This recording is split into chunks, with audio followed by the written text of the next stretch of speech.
स्वागत है आपका सोलो लेवलिंग के एक और वीडियो में। तो कहानी में अब तक हमने देखा जिन्होंने फाइनली अपना अजीर्ण गिल्ड बना लिया था। हंटर चा उसके गिल्ड में आने की ट्राई करती है लेकिन कुछ रीजन से नहीं आ पाती। इधर डेविड ने जिन्हू को अमेरिका लाने के लिए एक नया प्लान बनाया है और दूसरी तरफ चेयरमैन गो जिन्हू को कोरिया में ही रहने के लिए रिक्वेस्ट करता है। बदले में उसे हाई रैंक डंजन में जाने की परमिशन दे देता है। अब शुरू होने वाला है डबल डंजन आर्क। एपिसोड की शुरुआत होती है जापान के सरकारी बिल्डिंग से, जहां पर उनके देश के बड़े बड़े गिल्ड और उनके गिल्ड मास्टर्स को बुलाया गया था, जिसमें से ब्लेड गिल्ड को देखकर कुछ लोग उनके पीठ पीछे बुराई करने लगते हैं। और देखो, इनके देश में आज तक का सबसे बड़ा एस रैंक गेट खुला है। इनको समझना चाहिए कि ये सिचुएशन लड़ाई झगड़े का नहीं है। थोड़ी देर बाद इनकी मीटिंग शुरू होती है और कंक्लूजन यह निकलता है कि उस गेट को बंद करने के लिए इन्हें एक नेशनल लेवल हंटर की जरूरत होगी, जैसे कि थॉमस आंद्रे, वही अमेरिका वाला बंदा। पर इनमें से कोई एक जानकार कहता है हमारी आर्थिक हालत इतनी भी अच्छी नहीं कि थॉमस आंद्रे को रिक्रूट करने के लिए $3 ट्रिलियन दे सके। क्या इतना चार्ज करता है भाइयों?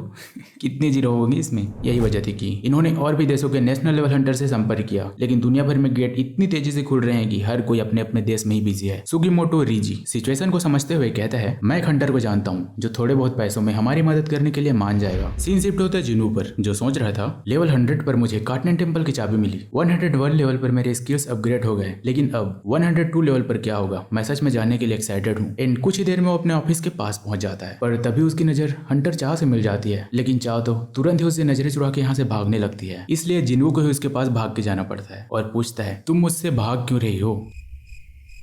चलो जाने दो, लेकिन इतना तो बता दो तुम मेरे ऑफिस दोबारा क्यों आई थी? जिस पे हंटर चा ओ दरअसल मेरी कार यहीं रह गई थी। ओ हाँ यार, अगली बार तो हम सीधे टेलीपोर्ट होकर जिम चले गए थे, ऐसा जिन्हू सोच रहा था। एंड दिस मोमेंट हंटर चा रिक्वेस्ट करती है कि क्या तुम्हारे पास 2 मिनट है, मुझे कुछ कहना है। और अगले ही सेकंड मन ही मन कहने लगती है सोह्यून टीम में आ सकती है, पर मैं नहीं, कहीं तुम दोनों डेट तो नहीं कर रहे हैं? फिर अचानक सीरियस टोन में बोलती है कुछ है जो हंटर मिन बिंगो ने तुम्हें बताने को कहा था, इट्स अबाउट योर पावर। यह सुन के जिन्हू भी सॉफ्ट हो जाता है और बोलता है रुको, चलो ऊपर जाके बात करते हैं। और अब उसके ऑफिस आगे हंटर चा तो घबरा ही जाती है, क्योंकि यहाँ पर बस ये दोनों ही थे। पता नहीं इनके दिमाग में क्या क्या चलता रहता है। वैसे तुम जानते हो तो हाँ, मिन बिंगो ने मेरे बारे में क्या कहा था? जिन्हू पूछता है।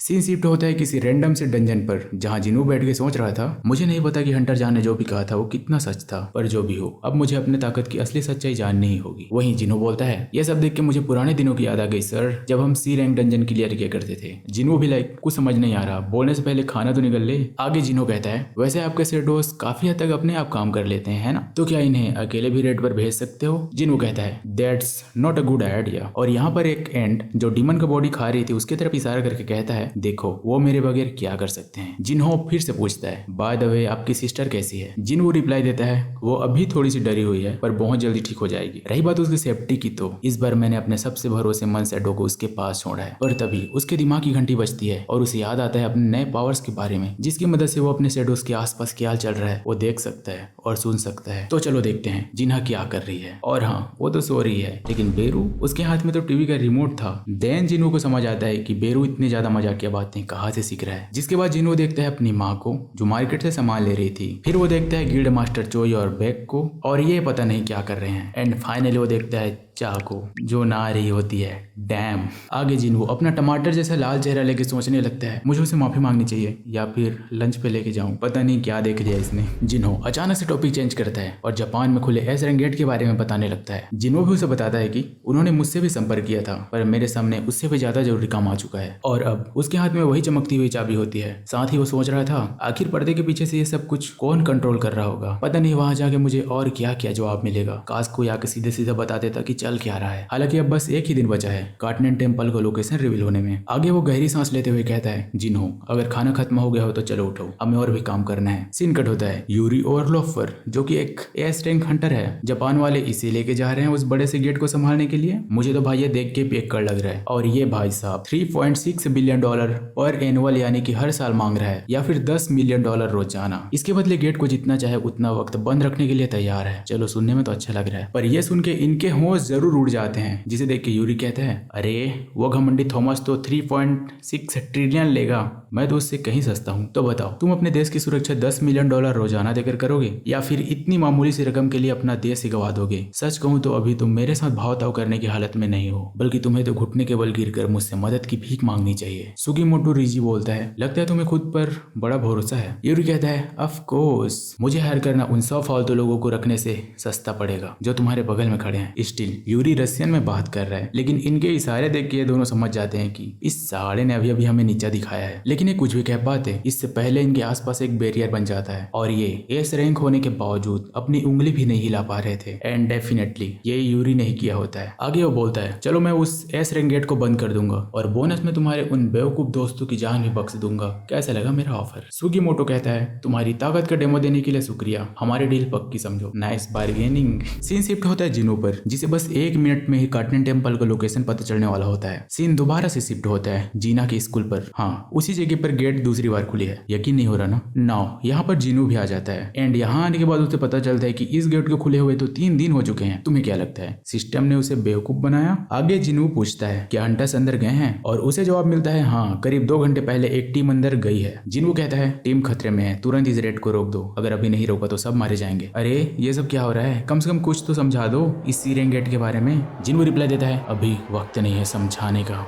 इधर ये लोग इस दरवाजे के साथ खेल रहे हैं, कभी मैजिक इस्तेमाल कर रहे हैं तो कभी कुछ और, लेकिन दरवाजे पर एक खरोच भी नहीं आ रही होती। पर तभी कोई पीछे से कहता है, ये एक जाल है, और उतने से ही सबकी सांसें रुक जाती है। ओह, तुमने तो डरा ही दिया, लेकिन तब तुम हो कौन? अ survivor of the double dungeon, Jinu कहता है, और ये लोग उसे पहचान लेते हैं। एंड जिनू इन्हें समझाता है, ये जगह बेहद खतरनाक है, सब लोग बाहर चले जाओ। देन वो इस दरवाजे को नॉर्मली खोल के देखता है, जैसे कि उसकी टीम ने पिछली बार खोला था, पर इस बार ऐसा कुछ भी नहीं होता। जिसके बाद वो की निकालता है, तब जाके दरवाजा खुलता है। पर तभी इस गिल्ड का एक मेंबर सामने आता है और बोलता है, माफ कीजिए सर, लेकिन इस डंजन का परमिट हमने पैसे देकर खरीदा है, आप हमें यहाँ से जाने के लिए नहीं कह सकते। जिनू बोलता है, ठीक है फिर जो करना है करो, मैं किसी को नहीं रोकूंगा। बंदा कहता है, ठीक है, मैं अंदर जाता हूँ और चेक करके आता हूँ। हालांकि बस वो आगे की तरफ बढ़ने की कोशिश करता है और उसके ऊपर अटैक हो जाता है, पर जिनू समय रहते उसे वापस खींच लेता है और इस बार अंदर जाने की कोई सोचता भी नहीं। एंड फाइनली अब जिनू अंदर जाता है, जिसके साथ ही डोर ऑटोमेटिकली बंद हो जाता है और पिछली बार की तरह इस बार भी यहाँ खुद ब खुद रोशनी हो जाती है, जिसे देख के जिनू कहता है, यहीं से सब कुछ शुरू हुआ था और अब मैं वहीं आ गया हूँ। लेकिन इस बार मैं फील कर पा रहा हूँ कि ये स्टैचूज किसी और की बनाई हुई कठपुतलियां हैं। सिर्फ यहाँ एक चीज है जिससे माना निकल रही है और वो हो तुम। चलो अब मुंह खोलो, सच का बोलने का वक्त आ गया। और ये सभी चीजें वो बोल रहा होता है उस स्टैचू को जिसने यहाँ के नियम कानून पकड़ रखे होते हैं, जो कि अचानक ही एक क्रीपी स्माइल के साथ बोल पड़ता है, आखिरकार तुम यहाँ तक पहुंच ही गए। सीन दोबारा से शिफ्ट होता है यूरी ओवरलॉफ पियक्कड़ पर, जो कि रशिया से प्लेन लेकर जापान लैंड कर चुका था। देन मीडिया वालों से पूछते हैं, मिस्टर ओवरलॉफ, आखिर आपका प्लान क्या है इस गेट को रोकने का? यूरी बोलता है, मैं उस गेट के चारों तरफ एक बड़ा सा जादुई घेरा बनाऊंगा, फिर उसमें अपनी माना भर दूंगा, जिससे कि गेट से कुछ भी बाहर नहीं आ पाएगा। मीडिया वाले दोबारा पूछते हैं, यू मीन आप अकेले ही इस एसरिंग गेट को सील करने वाले हैं? जापान के कुछ लोगों को अभी भी आपके ऊपर भरोसा नहीं है। इसके रिप्लाई में यूरी कहता है, देखो, अगर मैं सिर्फ अपनी ताकत से कोशिश करूं तो यह घेरा लंबे समय तक नहीं टिकेगा, लेकिन मेरा जादुई घेरा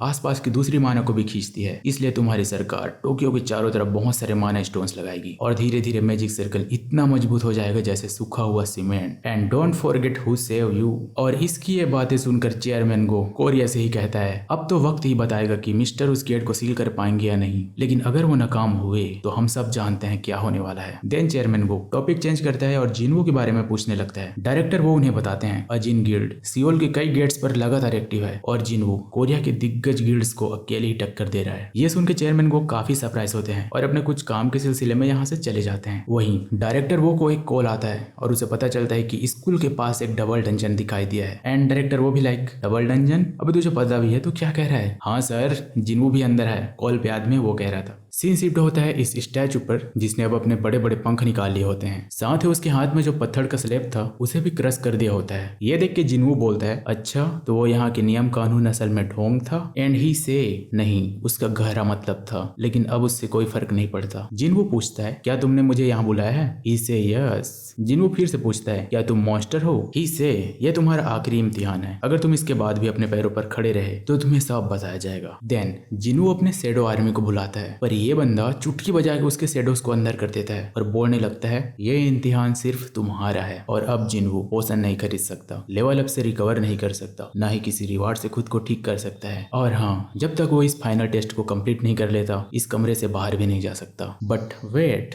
अभी भी वो अपने कलेक्ट किए हुए वेपन्स के इस्तेमाल कर सकता है एंड इसके सिवा सब उसके भरोसे। नाउ अब उसे चारों तरफ से घेरा जा चुका है, जिसमें से एक स्टैचू उसे मारने की कोशिश करता है, पर जिन्वो उसके तलवार को पकड़ के अपने हाथों से तोड़ देता है और उस टूटे हुए टुकड़े को उसी स्टैचू के सिर में गाड़ देता है। बट फिर भी वो पपेट नहीं मरता और अब जिन्वो उसके सिर को डिस्ट्रॉय कर देता है। देन एक और स्टैचू उसके ऊपर अटैक करता है, पर इस बार वो अपना ड्रैगर निकाल के उसके हथियार को 2 टुकड़े कर देता है और अगले सेकंड उसके सिर में अपना ड्रैगर घुसा देता है। आगे के उसके ऊपर तीर फेंक के मारता है तो जिन्वो भी उसके ऊपर तीर फेंक के मारता है। डैम। हालांकि सभी मूर्तियां ताकतवर थी, लेकिन फिर भी जिन्वो इन सबको अपने एक एक वार से धूल चटा रहा था एंड ही एक मामूली इंसान को इस तरह लड़ते देख काफी खुश होता है। पर ये तो बस शुरुआत है, चलो अब अपने गॉड से मिलो। और फाइनली वो बड़ी वाली मूर्ति फाइट में उतर चुकी है। एक बार तुम इसकी हाइट तो देखो, ये पपेट इसके सामने बच्चे लग रहे हैं। सीन कट होता है एक मीटिंग में जहाँ कोरिया के चेयरमैन गो और जापान के चेयरमैन मात्सुमोटो दोनों मौजूद होते हैं। आगे मात्सुमोटो गो के सामने एक पेपर रखता है जिसमें लिखा था हम जीजू रोड से मिले अपने हिस्से के एसेंस स्टोन्स कोरिया को ही सौंप रहे हैं। गो पूछता है तुम ऐसा क्यों कर रहे हो? मात्सुमोटो बोलता है इसके बदले हम संग जिन्वो से एक बार बातचीत का मौका चाहते हैं। गो सोचने लगता है अरे यार, बस एक मुलाकात के लिए इतनी बड़ी रकम देने के लिए तैयार है? फिर एक पल की चुप्पी के बाद गो कहता है मैं चाहता हूँ कि हम दोनों अकेले में बात करें बिना किसी ट्रांसलेटर के। मात्सुमोटो पूछता है क्यों, तुम्हें जापानी आती है? गो जवाब देता है हाँ, जब मैं छोटा था तो मेरे पापा जापान में एक छोटा सा बिजनेस चलाया करते थे। आगे गो कहता है चेयरमैन मात्सुमोटो, अगर फिर से कोई गंदा खेल खेलने का इरादा है तो मेरी सलाह मानो और ये सब भूल जाओ। मात्सुमोटो से व्हाट डू यू मीन, तुम कहना क्या चाहते हो? चेयरमैन गो उसके सामने एक ब्लैक बॉक्स निकाल के रखता है और कहता है इसमें तुम्हारे सभी रिकॉर्डिंग्स हैं जो तुमने जीजू रोड के दौरान गोतो से किए थे। इसका मतलब गो को पता है कि आदमी कोरिया के हंटर्स को मारने की कोशिश कर रहा था, लेकिन चेयरमैन गो खुद ही इस ब्लैक बॉक्स को तोड़ देता है। और क्यों, ये तुम्हें आगे पता चलेगा। सीन कट होता है जिन्वो पर, जिसे पकड़ने के लिए बहुत सारी मूर्तियां उसके पीछे पड़ी होती है। इसी बीच ये बड़ी वाली मूर्ति उसे मारने के लिए बीम छोड़ती है, पर अगले ही सेकंड अपना हीरो इन सभी छोटे मोटे स्टैचूज को पकड़ के बीम के सामने रख देता है। लो मरो, बूम। एंड इस मूवमेंट तक कमांडिंग टच अपग्रेड होकर बन जाती है द रूलर अथॉरिटी। अब आगे अपना हीरो डिसाइड करता है कि सबसे पहले वो इस जानलेवा चीज को ही खत्म करेगा और अपने पूरे स्पीड से उसके तरफ जाने लगता है। वहीं ये मूर्ति उसे पूरी ताकत से कुचलने की कोशिश करता है, बट जिन्वो उसे भी डॉज कर लेता है और अपने आप को लॉन्च करता है सीधे उसके सिर की तरफ। पर इस मोमेंट पर जिन्वो होता है हवा में एंड ये स्टैचू उसके ऊपर दोबारा से बीम मारने ही वाला होता है, पर जिन्वो अपने रूलर अथॉरिटी से उसका बैलेंस बिगाड़ देता है और उसके पास पहुंचकर अपने ड्रैगर से उसके ऊपर लगातार अटैक करता है। बट सरप्राइजिंगली डेमन किंग का ड्रैगर जो हर चीज को काट सकता है वो इस मूर्ति को बस खरोच ही पहुंचा पाई। आगे जिन्वो कहता है अगर इसे काट नहीं सकते तो तोड़ दूंगा, और भाई पंच मार मार के इस स्टैचू का थोपड़ा बिगाड़ देता है और फाइनली ये स्टैचू भी जमीन पर धड़ाम हो जाती है। और अब ये बंदा आता है क्लेप करते हुए, जिसे देख के जिन्वो कहता है चलो अब अपना वादा निभाओ। पर ये बंदा तो हंसने लगता है और बोलता है अभी तुम्हारा टेस्ट खत्म कहाँ हुआ है, देख नहीं रहे मैं अभी यही हूँ। नाउ जिन्वो का सिस्टम उसे अर्जेंट मिशन देता है कि 10 मिनट के अंदर इसे हराओ, नहीं तो तुम्हारे दिल की धड़कन रोक दी जाएगी। जिन्वो पूछता है अरे तुम हो कौन? एंड फाइनली ही से मैं इस सिस्टम का आर्किटेक्ट हूँ। सीन कट होता है डायरेक्टर वो पर, जो कि यहाँ आते साथ ही सोच में पड़ जाता है कि इस गेट से इतना खतरनाक माना एनर्जी निकल कैसे रही है, एंड वो तुरंत से ही हंटर गिल्ड को इमरजेंसी रिक्वेस्ट भेजता है। सीन शिफ्ट होता है दोबारा से टेंपल के अंदर। यहाँ आर्किटेक्ट ने अपने बड़े बड़े पंखों को छोटे छोटे हाथों में बदल लिया था और तुरंत ही जिन्वो पर चार्ज कर देता है, जिसके एक हाथ को अपना हीरो बैरियर बना के रोक लेता है, पर उसके और हाथों का क्या। सिंपल भाषा में कहे तो अपना लौंडा दीवार में जाके घुस जाता है और उसके मुंह से खून आने लगती है एंड आर्किटेक्ट उसे दोबारा से कुचलने के लिए बढ़ता है, पर समय रहते जिन्वो अपने जगह से हट जाता है। इसी बीच आर्किटेक्ट अपने हीरो के फेस पर हिट कर देता है और जब भी कोई जिन्वो के फेस पे मारता है तो अपना हीरो से दुगनी पावर से हिट करता है। बूम। एंड ये मुक्का खाने के बाद आर्किटेक्ट कहने लगता है इतने युगों तक जिंदा रहने के बाद भी मैंने कभी नहीं सोचा था कि एक मामूली इंसान मुझे टक्कर दे सकता है। जिन्वो कहता है बिना सिर पैर की बातें मत कर और ये बता तूने सिस्टम बनाया ही क्यों, और बनाया भी तो मुझे क्यों चुना? आर्किटेक्ट बोलता है तू मुझे मारने से डर रहा है क्या, कि कहीं तेरे सवाल अधूरे न रह जाए? टेंशन न ले, तेरे सवालों के जवाब पहले से तय है मेरे सिस्टम में। रही बात तुम्हें चुनने की, तो मैंने तुम्हें नहीं चुना, मेरा काम तो बस सिस्टम को डिजाइन करना था। हालांकि अब मैं तुमसे पूरी ताकत से लड़ने जा रहा हूँ। आगे हम देखते हैं जिन्हो के पावर्स लेवल्स लगातार बढ़ते जा रहे थे, उसके सेंसेस पहले से ज्यादा शार्प हो गए थे, वो सब कुछ फील कर पा रहा था और एक मोमेंट पर आके तो वो आर्किटेक्ट का एक हाथ ही काट देता है। ये देख के आर्किटेक्ट तो अब घबरा ही जाता है और कहने लगता है अब मुझे समझ में आया कि उसने तुम्हें क्यों चुना, चाहे थोड़ी सी ही सही, लेकिन उसकी एक झलक तुम में दिखाई देती है। पर आर्किटेक्ट का कोई हाथ काट दे ये सहन तो वो नहीं करने वाला एंड अगले सेकंड वो अपने सारे पपेट्स को दोबारा खड़ा कर देता है, including this Sarkata one. Still मेरे ख्याल से ये एक जबरदस्त मूवमेंट है। पर अगले सेकंड जिन्हो अपने एक अटैक से इन सबको दूर फेंक देता है और सीधे आर्किटेक्ट की तरफ जाने लगता है। हालांकि वो बड़ा वाला पुतला उसके रास्ते में मुक्के बरसाता है, उसे रोकने की कोशिश करता है, बट जिन्हो उसे इग्नोर करके आर्किटेक्ट के ऊपर स्लेसेस की बारिश कर देता है। वहीं आर्किटेक्ट को कुछ समझ नहीं आ रहा होता कि वो क्या करे, पर अगले सेकंड उसे एक छोटा सा ओपनिंग मिलता है और वो फाइनली जिन्हो को अपने से दूर फेंक देता है। पर अगले सेकंड अपने लौंडे की नजर पड़ती है इस सीड वाले भैया पर जिसने पिछली बार जिन्हो का एक पैर काटा था। तो इसके साथ हिसाब किताब बराबर करने के बाद वो दोबारा से जाता है आर्किटेक्ट की तरफ और अगले ही सेकंड आर्किटेक्ट भी जमीन पे पड़ा मिलता है। मतलब अपने लौंडे को इसे कूटने में 10 में से 8 मिनट लगे। आगे आर्किटेक्ट कहता है तुम जीत गए, टेस्ट खत्म हुआ और जिन सवालों को तुम तलाश कर रहे हो वो तुम्हारे अंदर ही है। नाउ जिन्हो देखता है कि उसके सामने एक नोटिफिकेशन आया है जिसमें लिखा था मेमोरी में कुछ सेव किया गया डाटा मिला है, क्या आप उसे लोड करना चाहते हैं, हाँ और नहीं। अब तुम ही बताओ जिन्हो क्या कहेगा। सही कहा, तो चलो उसे लोड करते हैं। और अब जिन्हो किसी दूसरी दुनिया में ही पहुंच चुका है जहां वो देखता है मॉन्स्टर की बहुत बहुत बहुत बड़ी आर्मी जो कि न जाने कितने किलोमीटर तक फैली हुई थी। पर ये मॉन्स्टर्स लगातार आसमान की तरफ ही देखे जा रहे थे। ये जानने के लिए जिन्हो भी ऊपर देखता है और डैम वहां पर इतने बड़े बड़े पोर्टल्स थे कि क्या ही बताएं। लेकिन डराने वाली बात तो ये थी कि अब वो गेट्स टूटने लगी थी और अगर ये सारे मॉन्स्टर्स उस गेट से बाहर निकल आए तो इंसानों के पास बचने का कोई चांस ही नहीं है। लेकिन रुको, लगता है ये इंसानों के लिए नहीं आए हैं क्योंकि गेट से तो कुछ और ही चीज बाहर आ रही है और देखते ही देखते पूरा आसमान भर जाता है सिल्वर वॉरियर से। हालांकि हम इन्हें पहली बार देख रहे हैं लेकिन इन्हें देख के लगता है कि ये अच्छाई के साइड हैं। एंड अगले सेकंड यहाँ शंखनाद होता है और इनका युद्ध शुरू हो जाता है मॉन्स्टर्स के साथ। खैर इस लड़ाई में सिल्वर वॉरियर काफी ताकतवर साबित हुए और उन्होंने मॉन्स्टर्स को रौंद के रख दिया। पर इससे पहले कि ये लोग इस वॉर को जीत पाते यहाँ एक आवाज गूंजती है, राइस। और अगले पैनल में हम देख पाते हैं शैडो मोनार्क को जिसके हर जगह चर्चे हैं। इधर जिन्हो ये सब देख के सोच रहा था मैं तो मुश्किल से 800-900 सोल्जर्स बुला पाता हूँ, लेकिन इसने तो पूरा का पूरा मैदान ही भर दिया। वहीं जो युद्ध एक तरफा खत्म होने वाली थी वो दोबारा से एक महायुद्ध में बदल चुकी थी। इधर शैडो मोनार्क जिस रास्ते से भी गुजर रहा था बस अपने पीछे अनगिनत लाशें छोड़ जा रहा था और इस तरह से वो इस लड़ाई का बाजीगर बन ही गया था। लेकिन फिर वो आए। सीन शिफ्ट होता है प्रेजेंट टाइम में, लेकिन ये डबल डंजन का फ्रंट वॉल पहले से टूटा फूटा था या मुझे ही ऐसा लग रहा है। खैर अभी यहाँ पर हंटर गिल्ड वाले पहुंच चुके हैं एंड गिल्ड मास्टर चोई कहता है अंदर से जो डरावने मानव वेब्स आ रहे हैं वो संग जिन्हो के नहीं लगते, लेकिन फिर भी वो अंदर है तो यही मौका है उसके एहसान को चुकाने का।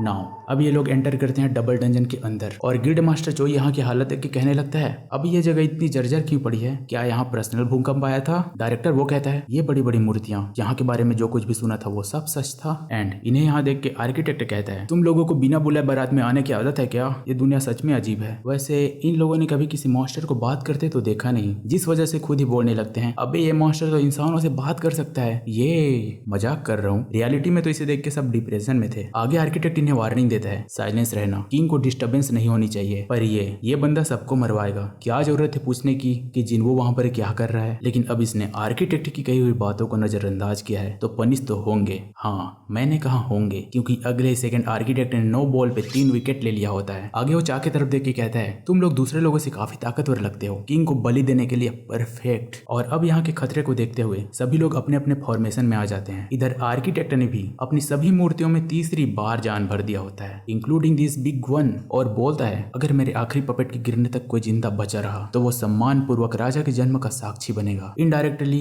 ये कह रहा है जिन्हो की जगह अब शैडो मोनार्क आने वाला है। एंड अगले सेकंड ये गॉड पपेट लोगों के ऊपर बीम छोड़ने लगता है, पर इस बार चोई भी अपना फायर जूस उसके ऊपर फेंक के मारता है। अब टकराया नाक से आग। आगे चोई ऑर्डर देता है जितना जल्दी हो सके इन मूर्तियों को तोड़ दो। और डायरेक्टर वो तो मानो उसके ऑर्डर का ही इंतजार कर रहा था, पर उसका इतना पावरफुल मुक्का भी स्टैचू पर एक खरोच नहीं ला पाती। चोई की मैजिक भी इन पे मुश्किल से काम कर पा रही थी। यहाँ तक कि हंटर चाहे इनकी टेलीकिनेसिस पावर भी इन्हें हिला तक नहीं पा रही थी। पर एक सेकंड, चा के पास टेलीकिनेसिस पावर है मुझे अभी पता चला। खैर अब इन्हें अपनी जान बचानी है तो जिन्हो को कैसे भी करके जगाना होगा, पर आर्किटेक्ट तो किसी को उसके पास जाने ही नहीं दे रहा। इसीलिए चोई दूर से ही उसके ऊपर फायर बॉल फेंक के मारता है, पर लास्ट मोमेंट पर आर्किटेक्ट उस अटैक को रोक लेता है और अगले सेकंड चोई के ऊपर ही आके अटैक कर देता है। लाइक तूने किंग को जगाने की जरूरत कैसे की। पर एन मौके पर चोई के 3 हंटर्स मिलकर उसे पीछे फेंक देते हैं। देन हंटर चा जिन्वो को जगाने के लिए पूरे स्पीड से उसकी तरफ भागती है। सीन शिफ्ट होता है दोबारा से जिन्वो के विजन पर, जो देख रहा था कि शैडो मोनार्क के पीछे 2 बहुत बड़े बड़े पोर्टल्स खुले हैं एंड एक में से निकलते हैं पैदल सैनिक, जिसमें थे रिकार्डोस, पेपोर्ट, रोखान और इग्रियास, यहाँ तक कि एजाइल के प्रसिद्ध लाइर क्लेन भी, और मुझे बिल्कुल आइडिया नहीं कि कौन है। और दूसरे से निकलते हैं ये बड़े बड़े मॉन्स्टर्स और उनसे भी बड़ा उनका पालतू भेड़िया। एंड अगले सेकंड ये सब जाके खड़े हो जाते हैं शैडो मोनार्क के सामने उससे लड़ने के लिए, जिन्हें देख के शैडो मोनार्क भी अपनी आर्मी बुलाता है। फिर जाके शुरू होता है आज का तीसरा महायुद्ध। और भाई साहब इतने बड़े बड़े मॉन्स्टर्स ये देख के तो मेरे रोंगटे खड़े हो गए, और ये डायनासोर ही होगा पक्का। वहीं ये सब देख के जिन्वो सोच रहा था बाप रे ये शैडोस तो मर के बार बार जिंदा हो रहे हैं, अगर ये सब मैं कर रहा होता तो मेरा माना कब का खत्म हो गया होता। पर शैडो मोनार्क का माना तो जैसे समुद्र की गहराई जैसी है, कभी खत्म ही नहीं होती। स्टिल मेरे दिमाग में एक सवाल है, पहले तो सिल्वर आर्मी वर्सेस मॉन्स्टर हुआ जिसमें सिल्वर आर्मी जीतने ही वाली थी, चलो जीत ही गई थी, पर सामने से आकर शैडो मोनार्क ने उनके साथ धप्पा किया। लेकिन अब मॉन्स्टर मॉन्स्टर्स के साथ क्यों लड़ रहे हैं? खैर छोड़ो, ये साले मॉन्स्टर से मॉन्स्टर ही रहेंगे। आगे हम देखते हैं शैडो मोनार्क के घोड़े को किसी ने फांसी दे दिया है। पर क्यों? घोड़े ने तुम्हारा क्या बिगाड़ा था? आगे हम देखते हैं युद्ध खत्म हो चुका है और लाशें जमीन का बोझ बढ़ा रही हैं। इधर मॉन्स्टर टीम का जो लीडर था उसकी हालत बहुत खराब है, शायद शैडो मोनार्क ने इसके ऊपर पत्थर दे मारा है। खैर ये लड़ाई झगड़ा होने के बाद शैडो मोनार्क उसके पास जाता है और बोलता है मैं हमारे सदियों पुराने दुश्मन सिल्वर आर्मीज को खत्म करने वाला था, फिर तुमने मुझे धोखा क्यों दिया? जिसके रिप्लाई में ये बंदा क्रीपी स्माइल के साथ कहता है ये तुम्हें खत्म करने का सबसे अच्छा मौका था। ये लोग शैडो मोनार्क को मारने चले थे, द इमॉर्टल बीइंग को पगलेट है साड़े। ये सुन के तो शैडो मोनार्क आग बबूला हो जाता है, पर फिर भी उसे जानना था कि मॉन्स्टर्स ने मॉन्स्टर को धोखा क्यों दिया। इसके जवाब में ये बंदा अपने भाषा में कुछ कहता है, फिर से कुछ कहता है, और इस बार शैडो मोनार्क उसका सिर पकड़ के हवा में लटका देता है। लेकिन ये बंदा फिर से कुछ कहता है, जरूर गाड़ी दे रहा होगा ये। वही शैडो मोनार्क अगले सेकंड उसका सिर पिचका देने वाला था, बट अचानक उसे रियलाइज होता है कि उसकी आंखें तो जानी पहचानी लगती है। जिसके बाद उसके चेहरे का मास्क हटाता है और खुद ही सोच में पड़ जाता है कि आखिर डेमन किंग बरान यहाँ क्या कर रहा है। बाकी जिन्हों को भी उसका नाम सुन के याद आता है कि मैंने तो उसे डेमन के सेल के अंदर अपने हाथों से मारा था। और तुम्हें याद हो तो डेमन के सेल के आखिरी फ्लोर में यही था जो काइजल के ऊपर बैठ के लड़ रहा था। साथ ही जिन्हों के पास जो तलवार है वो भी इसी बरान की है। एट लास्ट कुछ सिल्वर वॉरियर यहाँ दोबारा से आते हैं, बट इससे आगे की रिकॉर्डिंग उसके सिस्टम में नहीं थी। सीन शिफ्ट होता है दोबारा से प्रेजेंट टाइम पर। यह हंटर चा को भी आर्किटेक्ट ने जिन्हों तक पहुंचने से पहले रोक लिया होता है एंड आर्किटेक्ट उसकी तारीफ में कहने लगता है तुम बाकी लोगों के मुकाबले काफी देर तक टिके हो मैदान में, दिलचस्प। तो चलो देखते हैं तुम आखिर कब तक मेरे डिजाइन से बच पाओगे। इसकी क्रीपी बातें सुन के हंटर चा अगले सेकंड अपने इसकी स्वॉर्ड ऑफ डांस को एक्टिवेट करती है एंड आर्किटेक्ट के ऊपर अटैक की बारिश ही कर देती है। पर आर्किटेक्ट उसके सभी अटैक्स को डॉज करते हुए उसे जख्मी भी कर देता है और बोलता है तुम अभी मेरे डिजाइन के अंदर हो, जो कि हर एक मुमकिन पॉसिबिलिटी को पहले ही प्रेडिक्ट कर लेता है और उसका मुंह तोड़ जवाब भी देता है। यही वजह है कि तुम्हारे जैसे मामूली लोग किंग तक नहीं पहुंच पाएंगे। आगे चोई आर्किटेक्ट के ऊपर फायर बॉल फेंक के मारता है जिससे उसका ध्यान भटक जाता है और हंटर चा आर्किटेक्ट की बातों को नजरअंदाज करते हुए तेजी से जिन्नू की तरफ जाने लगती है। पर आर्किटेक्ट ने कहा था कि उसका सिस्टम सब कुछ देखता है एंड इस बार वो हंटर चा को क्रश करके उसका पत्ता साफ ही कर देना चाहता था। पर अगले सेकंड उसकी नजर पड़ती है एक शैडो सोल्जर पर जिसे ये रूम अपने असली फॉर्म में नहीं आने दे रहा था। जिसे देख के आर्किटेक्ट पूछता है तुम संग जिन्वो की क्या लगती हो? हंटर चा रिप्लाई देती है मैं उसकी दोस्त हूँ और उसे बचाने आई हूँ। आर्किटेक्ट बोलता है चलो तुम्हें बख्श देते हैं ताकि तुम इस दुनिया में एक महान मोनार्क के उतरने के गवाह बन सको, लेकिन यहाँ के बाकी लोगों को मरना होगा। पर अचानक से यहाँ एक आवाज गूंजती है और आर्किटेक्ट कुछ रिस्पॉन्स कर पाता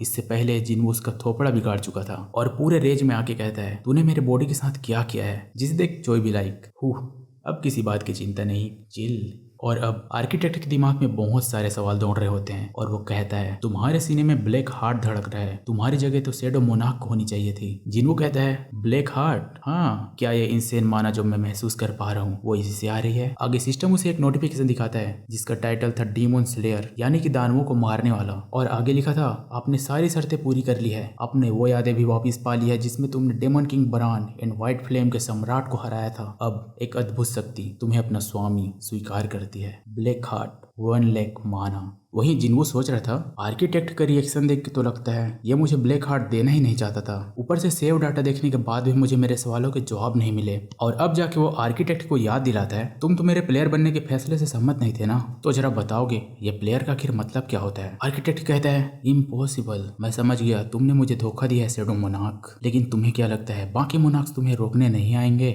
आगे जिन्वो उसके खोपड़ी में अपने ड्रैगर्स रख देता है जैसे पुलिस वाले गन रखते हैं और कहता है चुपचाप मेरे सवालों के जवाब दे। इसके बावजूद आर्किटेक्ट अब पागलों की तरह हंसने लगता है एंड रिप्लाई देता है, तुम तो मेरे प्रिडिक्शन से भी आगे निकल गए। इधर सभी स्टैचूज एक साथ जिन्वू की तरफ आने लगते हैं एंड आर्किटेक्ट से, अगर तुमने मुझे मार दिया तो मेरे पपेट्स को कोई नहीं रोक पाएगा। ये भूल गया क्या? अभी अभी तो जिन्वू ने इसके पपेट्स को 2 बार पीटा है एंड जिन्वू से, तुम्हें मारने के बाद मैं इन सबको तुम्हारे पास पहुंचा दूंगा। आर्किटेक्ट से, लेकिन अगर तुमने मुझे मार के सिस्टम तबाह कर दिया तो मैं वापस से ई रैंक में चला जाऊंगा। जिन्वू कह रहा था, जानते हो मैंने इस बारे में काफी सोचा, लेकिन कोई सिस्टम बस इसलिए तो खत्म नहीं हो जाएगा ना कि उसका आर्किटेक्ट अब नहीं रहा। ये जवाब सुन के आर्किटेक्ट आधा मर चुका है। और डालो सिस्टम में दिमाग बढ़ाने की एबिलिटी। साड़ा आर्किटेक्ट। आगे आर्किटेक्ट बोलता है, ठीक है फिर जो सिस्टम में लिखा है मैं उसे ही बदल दूंगा और सिस्टम अपनी मर्जी से चलाऊंगा। पर अगले सेकंड जिन्वू उसके मुंह पे एक नोटिफिकेशन फेंक के मारता है जिसमें लिखा था, सिस्टम ने एडमिन की पहुंच को ब्लॉक कर दिया है। अपना हीरो हैकर है भाई, हैकर हैकर। एंड फाइनल जिन्वू कहता है, यू नो मैंने हमेशा से इस पल का सपना देखा है। सिस्टम मुझे इस्तेमाल करना चाहता है, सिस्टम को मेरी जरूरत है, लेकिन मैं भी तो सिस्टम का इस्तेमाल कर रहा हूँ, तो फिर मुझे खुद को साबित करना होगा उस उम्मीद से भी ज्यादा जो सिस्टम मुझसे रखता है। और अब वक्त आ गया है सिस्टम को दिखाने का कि असली बॉस कौन है। तुम्हें मुझे ताकतवर बनाना था और तुम अपना मकसद पूरा कर चुके हो आर्किटेक्ट। आज से और आगे हमेशा के लिए अब हुक्म मैं चलाऊंगा। आर्किटेक्ट से, तुम होते कौन हो मुझे रोकने वाले? And don't underestimate Jinwoo stranger. काट के उड़ा दिया भाई आर्किटेक्ट को। और काटा भी है ना तो एकदम परफेक्ट काटा, एक शब्द भी नहीं बोल पाएगा। लेकिन नहीं, ये साला इस हालत में भी कुछ बोल के जाएगा कि ये कोई भविष्यवाणी नहीं है, ये एक तय की गई हकीकत है। जब आग के पिलर्स आसमान को थामने लगेंगे तब मौत की परछाई तुम्हारी तरफ कदम बढ़ा चुकी होगी। जिन्वू भी लाइक, पैदल आ रहा है क्या वो? चलो इंतजार करूंगा। और हाँ, अब ये लोग पूरे 1 घंटे लड़ने के बाद इस गेट से बाहर आते हैं और वो भी इस हालत में। ऊपर से डायरेक्टर वो आके यहाँ के लोगों से कहता है कि आप लोग हमारी मदद कर सकते हैं अंदर मारे गए लोगों की बॉडीज बाहर लाने में। मैं बता रहा हूँ सी गेट के अंदर आज से कोई नहीं जाने वाला। आगे डायरेक्टर वो